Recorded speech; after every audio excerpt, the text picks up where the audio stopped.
America और पश्चिमी देशों की तमाम चेतावनी और धमकियों को नजरअंदाज करते हुए रूस ने यूक्रेन पर हमला कर दिया। रूस और यूक्रेन के बीच विवादों और युद्ध के पीछे सबसे बड़ा कारण North Atlantic Treaty Organization NATO और अमेरिका है, क्योंकि अमेरिका को डर है कि अगर रूस ने यूक्रेन पर कब्जा कर लिया तो रूस यूरोप में एक बड़ी महाशक्ति बनकर उभरेगा, जिससे वह यूरोप सहित अमेरिका के लिए एक चुनौती बन जाएगा। वहीं नाटो देश यूक्रेन के सैनिकों को सैन्य प्रशिक्षण दे रहे थे ताकि वह रूस का मुकाबला कर सके। यूक्रेन रूस की पश्चिमी सीमा पर स्थित है और रूसी क्रांति के नायक व्लादिमीर लेनिन ने एक बार कहा था कि यूक्रेन को खोना रूस के लिए एक शरीर से अपने सर को काटकर अलग कर देने के बराबर है, क्योंकि 1939 से 1945 तक चले द्वितीय विश्व युद्ध के समय जब रूस पर हमला किया गया था तो यूक्रेन ही एक ऐसा क्षेत्र था जहां से रूस ने अपनी सीमा को सुरक्षित रखा। 1991 में सोवियत संघ के टूटने के साथ ही यूक्रेन सहित 15 नए देशों का गठन हुआ। यूक्रेन रूस से अलग होकर एक आजाद देश तो बन गया, लेकिन उसे यह पता था कि वह कभी भी रूस का मुकाबला नहीं कर पाएगा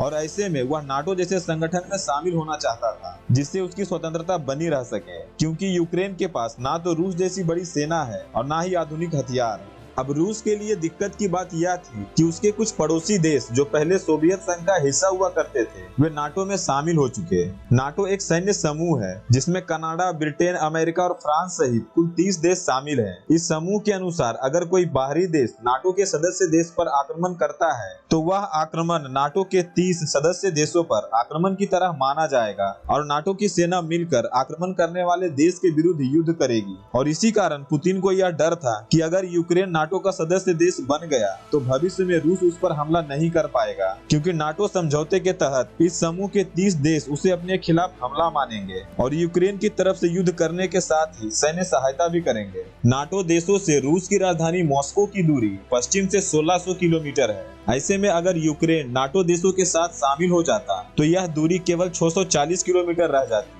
और रूस चारों तरफ से अपने दुश्मनों से घिर जाता। रूस हमेशा से नाटो को अपने सबसे बड़े दुश्मन के रूप में देखता है, क्योंकि नाटो का गठन सोवियत संघ रूस को रोकने के लिए ही किया गया था। इसका मुख्य लक्ष्य सोवियत संघ के विस्तार को रोकना था, जिसके लिए नाटो के सदस्य देशों ने सोवियत संघ के आसपास कई सैन्य ठिकाने बनाए और सोवियत संघ के अलगाववादी संगठनों को सहायता प्रदान की और अंत में सोवियत संघ टूट गया। सोवियत संघ को तोड़ने में नाटो देशों का सबसे बड़ा हाथ था। इसी कारण पुतिन यूक्रेन को नाटो का सदस्य देश बनने से रोक रहे थे, क्योंकि पुतिन को पता है अगर यूक्रेन नाटो का सदस्य देश बना तो रूस चारों तरफ से घिर जाएगा। और इसी कारण पुतिन ने यूक्रेन के साथ युद्ध की शुरुआत कर दी। पुतिन ने इसे युद्ध ना कहकर एक सैन्य कार्यवाही बताया है, जिसमें पुतिन ने कहा है कि वह केवल यूक्रेन के सैन्य ठिकाने को नष्ट कर रहे हैं। यूक्रेन पर अपनी सैन्य कार्रवाई से पहले पुतिन ने यूक्रेन को चेताया था कि वह नाटो सदस्य बनने की कोशिश और सोच को पूरी तरह छोड़ दे, साथ ही अपने सभी हथियारों को त्याग कर पूरी तरह हथियार मुक्त हो जाए। लेकिन यूक्रेन पुतिन की बात मानने के बजाय नाटो और अमेरिका के भरोसे युद्ध के लिए तैयार हुआ और जब युद्ध की शुरुआत हो चुकी है तो इस युद्ध में बड़बोले बाइडेन और नाटो के बाकी देश केवल अपने बयानों से रसिया का विरोध कर रहे हैं।